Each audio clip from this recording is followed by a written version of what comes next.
முக்கியமான ஒரு current affairs பார்க்கலாம். என்ன அப்படின்னா, உலகின் மகிழ்ச்சிகரமான நாடுகளின் பட்டியலில் இந்தியா 116வது இடத்தை பிடித்துள்ளது. இந்த ஆண்டிற்கான பட்டியல் 2026ஆம் ஆண்டுக்கான பட்டியல். இதில் இந்தியாவோட பிளேஸ் அப்படின்னு பார்த்தோம்னா 116. இது பார்த்திங்க அப்படின்னா ஆண்டுதோறும் சர்வதேச மகிழ்ச்சி தினமான மார்ச் 20ஆம் தேதி வெளியிடப்படும். இதே மார்ச் 20 தான் உலக சிட்டுக்குருவிகள் தினமும் மார்ச் 20 தான். ஸோ இதே தினம் தான் சர்வதேச மகிழ்ச்சி தினம் மார்ச் 20. இந்த தினத்தில் பார்த்திங்க அப்படின்னா வெளியிடப்படுகிறது.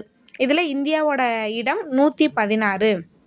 உலகில் மகிழ்ச்சிகரமான நாடுகளின் பட்டியலில் இந்தியா 116. தொடர்ந்து பார்த்தோம் அப்படின்னா ஃபின்லாந்து முதலிடம். தொடர்ந்து முதலிடத்தில் உள்ள நாடு ஃபின்லாந்து, 2வது இடத்தில் ஐஸ்லாந்து. முதல் இடத்தில் 9வது முறையாக ஃபின்லாந்து உள்ளது. 2வது இடத்தில் ஐஸ்லாந்தும், 3வது இடத்தில் டென்மார்க்கும் உள்ளது. 3வது இடத்தில் டென்மார்க். ஓகே, அடுத்து நம்மளோட இது எந்த தரவுகளின் அடிப்படையில் வெளியிடப்படுகிறதுன்றதை பார்ப்போம்.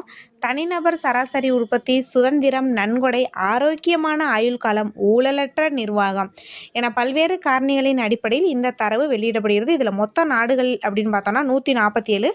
அந்த கடைசி இடத்தில் எந்த நாடு இருக்குது அப்படின்னா ஆப்கானிஸ்தான் உள்ளது.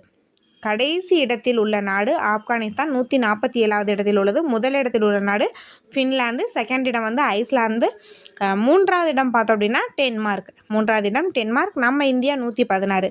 ஓகே, நம்ம அண்டை நாடுகளோட இடமும் பார்க்கலாம். அண்டை நாடுகள் அப்படின்னு பார்த்தோம் அப்படின்னா சீனா வந்து கொஞ்சம் முன்னிலை 65. அடுத்து நேபாளம் வந்து 99.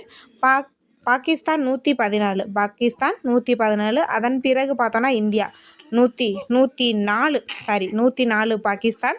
நம்ம இந்தியா வந்து 116. இந்தியா 116. அடுத்து அமெரிக்காவோட இடமும் பார்க்கலாம். அமெரிக்கா எத்தனாவது இடத்துல இருக்குது அப்படின்னா 23வது இடத்துல இருக்குது. அமெரிக்கா வந்து 23வது இடத்தில் உள்ளது. அடுத்தது இதை யார் வெளியிடுறாங்க அப்படின்றதையும் பார்ப்போம். அமெரிக்காவின் ஹேலப் ஆய்வு நிறுவனம் மற்றும் ஐநாவின் நிலையான வளர்ச்சி தீர்வுகள் அமைப்புடன் இணைந்து பிரிட்டனின் ஆக்ஸ்போர்ட் பல்கலைக்கழக நல்வாழ்வு ஆய்வு மையம் இந்த பட்டியலை ஆண்டுதோறும் மார்ச் 20ஆம் தேதி வெளியிடுகிறது.